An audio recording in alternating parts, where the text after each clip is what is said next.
Microsoft এক্সেলের আপনি যে সময় কাজ করবেন তখন কিন্তু প্রায়ই ব্যাকগ্রাউন্ড কালার এবং ফন্ট কালার নিয়ে কিন্তু আপনার কাজ করতে হবে।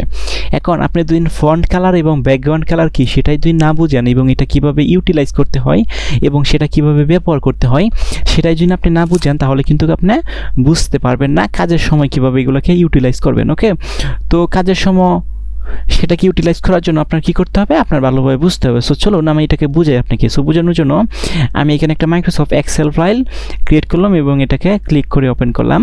ওপেন করার পর Ctrl+A ক্লিক করে এটাকে সিলেক্ট করার পর এটার নাম দিলাম হচ্ছে, ফন্ট নাম দিলাম হচ্ছে time new Roman. Now question is যে আমি যতগুলো ভিডিও করছি সবগুলো ভিডিওতে আমি একটা ফন্টই ব্যবহার করতেছি, কারণ এটাই কিন্তু সচরাচর বেশি ব্যবহার করা হয়।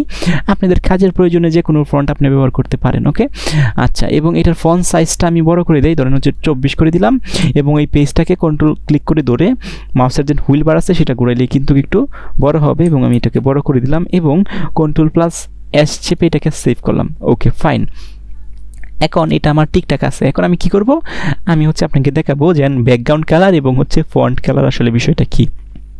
তো সেটা বোঝানোর জন্য আমি এক কাজ করি, এই ঘরটাকে একটু বড় করলাম। ওকে, এবং বড় করার পর এখানে আমি একটা কিছু লিখি, লাইক কি লিখতে পারি, কম্পিউটারে লিখি। ওকে, আমি এখানে কি লিখলাম, কম্পিউটার। এখন এই যে কম্পিউটার যেন আমি লিখলাম, এই কম্পিউটারের নিচে যদি আমি কিছু কালার দিই, আমি আবার বলতেছি এই কম্পিউটারের নিচে যদি আমি কিছু কালার দিই লেখার নিচে, সেটাকে আমরা বললাম ব্যাকগ্রাউন্ড কালার। আর যদি এই যে লেখার যে কালারটা আছে এটার উপরে যদি আমি কিছু কালার দিই সেটাকে আমরা বলি ফন্ট কালার বা ফরেন কালার। তো চলুন আগে আমরা ব্যবহার করি ব্যাকগ্রাউন্ড কালার কীভাবে দেবেন। সো এখানে ক্লিক করবেন, ক্লিক করার পর এই যে দেখেন এই যে এই যে এরকম আছে, এই যে ফিল কালার, এই তীরচিহ্নের মধ্যে আপনি ক্লিক করবেন। ক্লিক করার পর এখানে কিন্তু বেশ কিছু অপশন কিন্তু আপনার থাকবে। তো আপনার যে কালারটা প্রয়োজন হবে সেই কালারটা কিন্তু আপনি ইউজ করতে পারেন। দেখেন স্ট্যান্ডার্ড কালার আছে, ধরেন আমি এটা ইউজ করব। কোনটা ইউজ করব, ধরেন এটা। ক্লিক করলাম, দেখেন এই কম্পিউটারের নিচে অর্থাৎ এই যে সেলটা আছে এটার কিন্তু ব্যাকগ্রাউন্ড কালার পরিবর্তন হয়ে গেছে। ওকে, সো এটাকে আমি একটু রিমুভ করে দিই। এখন আমি চাচ্ছি এটার ফন্ট কালার বা ফরেন কালারটা চেঞ্জ করব। তো সেটা করার জন্য এখানে ক্লিক করার পর এটার পাশে দেখেন এই যেরকম আরেকটা কালারের চিহ্ন আছে, এই চিহ্নতে ক্লিক করলে এখানে বেশ কিছু অপশন আসবো।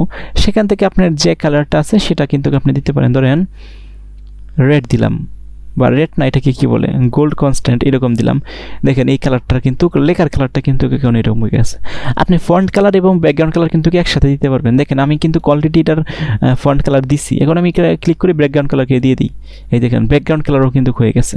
তো আপনি ইচ্ছা করলে একসাথে ফন্ট কালার এবং ব্যাকগ্রাউন্ড কালার ব্যবহার করতে পারবেন, বাট মেক শিওর আপনি একটা জিনিস মানে মাথায় রাখবেন, ফন্ট কালার এবং ব্যাকগ্রাউন্ড কালার যাতে এক না হয়, এবং যদি এক হয়ে যায় তাহলে কিছু বোঝা যাবে না। আর যদি ফন্ট কালার এবং ব্যাকগ্রাউন্ড কালারের কনস্ট্রাক্ট অনেক লেখা আছে দেখুন বাসবেন, আমি দেখাই। ধরেন ব্যাকগ্রাউন্ড কালার এটা থাক, আমি ফন্ট কালারটা একটু চেঞ্জ করি। ধরেন কি করলাম, এরকমই করলাম। দেখেন আমি এরকম একটা ফন্ট কালার দিছি, দেখেন এই লেখাটা কিন্তু ভালো বাসতেছে না। কিন্তু এই ফন্ট কালারটা যদি আমি চেঞ্জ করে অন্য কিছু দিই, লাইক রেডই দিলাম বা এটা দিলাম, অন্য কিছু দিই, ধরেন এই চিটা, দেখেন এটা কিন্তু ভালোভাবে বাসতেছে।